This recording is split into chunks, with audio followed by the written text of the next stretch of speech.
Hi everyone! This video is going to be about evaluating web sources. First, I want to remind you about the CRAAP test, C-R-A-A-P. These are factors that go into establishing whether a source is credible or not, and this is especially important for web resources since anyone, anywhere can post anything on the web. The first is currency, the timeliness of the information.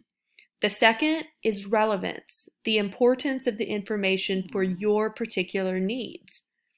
The third is authority, the source of the information. The fourth is accuracy, the reliability, truthfulness, and correctness of the content. And finally, the fifth is purpose, the reason the information exists. Now, with CRAAP in mind, let's go and do a Google search. I want to learn about bees and colony collapse for my research project.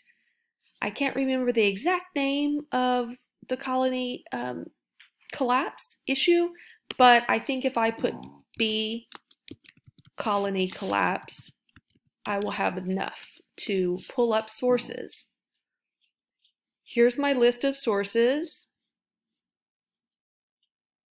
So I can look at some of them and scroll down. I see that this source is from the EPA, which would be very credible as it's a government organization focused on environmental issues.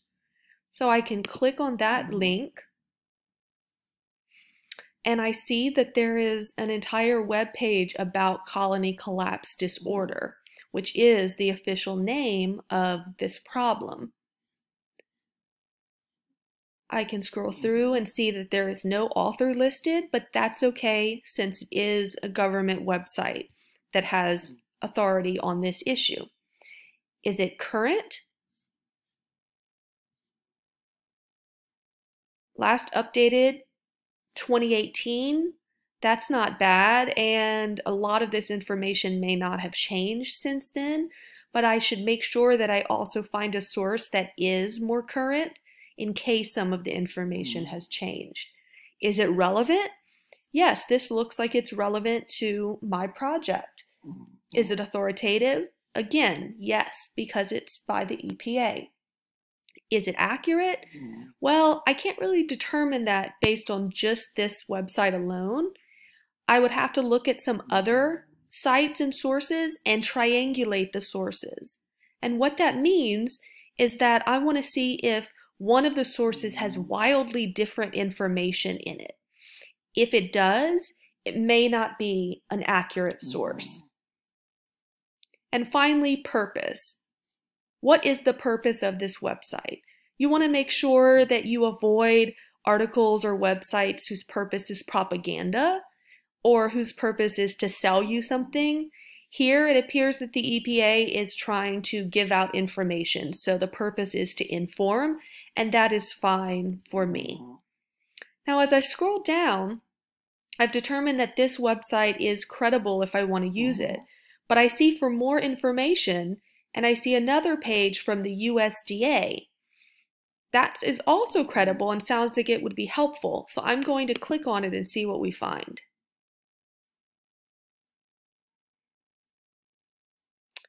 Okay, Agricultural Research Service certainly is credible.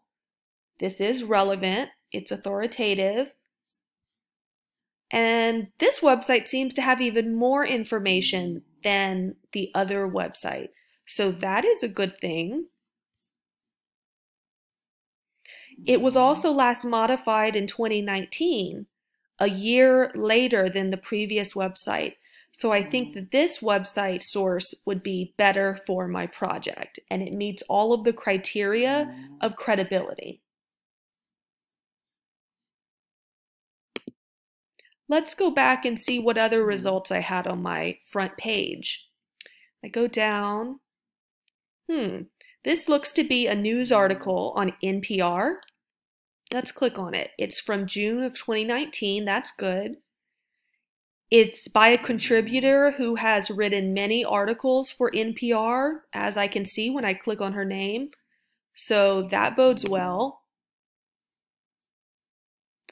So it's current, it's relevant to my needs, it's a great news story for me to use. It is accurate, and the purpose seems to be of spreading information.